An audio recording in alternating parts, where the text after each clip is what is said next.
on all Republicans to say, Mr. President, you cannot do this. This has huge chilling effect for national security officials. The notion this is unprecedented, the notion of an enemies list. It's a clear abuse of power, and it's a mark of an authoritarian dictator, really, rather than a democratically elected president of the United States.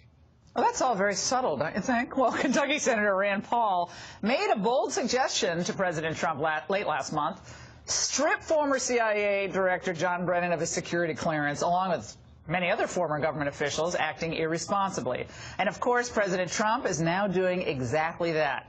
So does Senator Paul deserve some kudos here? The senator joins us now exclusively with reaction and details on his recent trip to Russia. Senator, great to see you. Thanks for having me. You came back to some pretty powerful news. I mean, were you the first one to suggest this to the president, and did you talk to him about this since you've returned?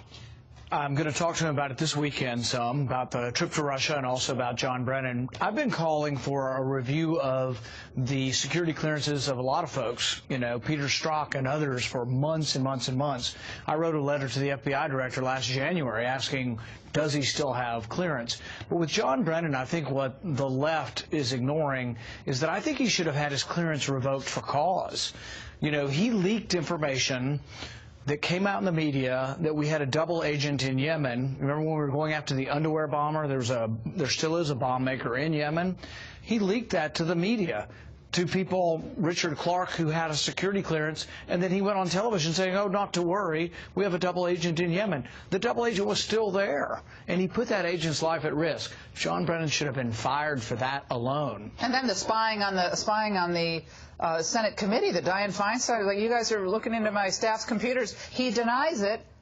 They get the results of from the documents. It turns out they were totally spying. There's also a question of whether he lied to the House Intelligence Committee when he said he did not know who paid for the fake Trump dossier. He said, oh, I didn't know. So there's two possibilities. He's either lying or he's incompetent. Because if he's in charge of the CIA and they're using this fake dossier and no one bothered to ask who paid for it. Didn't he say he didn't know about it initially? I think he said he didn't know it was paid for. Oh, well, was that kind of fuzzy? Yeah, so the head of the CIA doesn't know that this fake dossier was paid for by the Clinton campaign.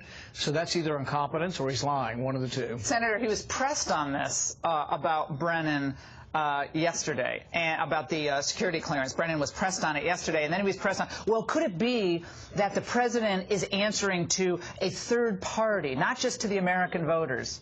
Let's watch. I don't know.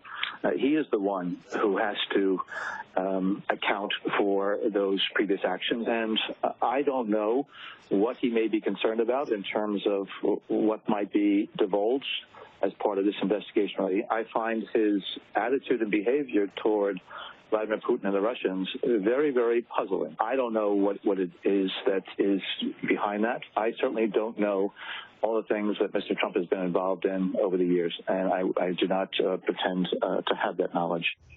Yeah, and today, all those I don't know, Senator, but today the New York Times, he writes in part at the end, Mr. Trump's claims of no collusion are, in a word, hogwash. But he apparently says he doesn't know, but then his claims of no collusion are hogwash. No, the man is unhinged. I mean, that's the whole statement there. Unhinged. All right. Well, the thing is that, you know, you look at a guy who called the president treasonous. So the commander-in-chief he calls treasonous, and apparently that would be advocating for the death penalty for the president, and yet he still wants access to the nation's secret. You know, crazy. So Russia, you just came back from your trip to the former Soviet Union. You met, I know, with top government officials, both in the what's the equivalent of their legislature. What can you tell the American people tonight about the state of U.S.-Russian relations under President Trump? I think from both sides that our relations are at the worst ebb that they've been since the height of the Cold War. And this is a real tragedy.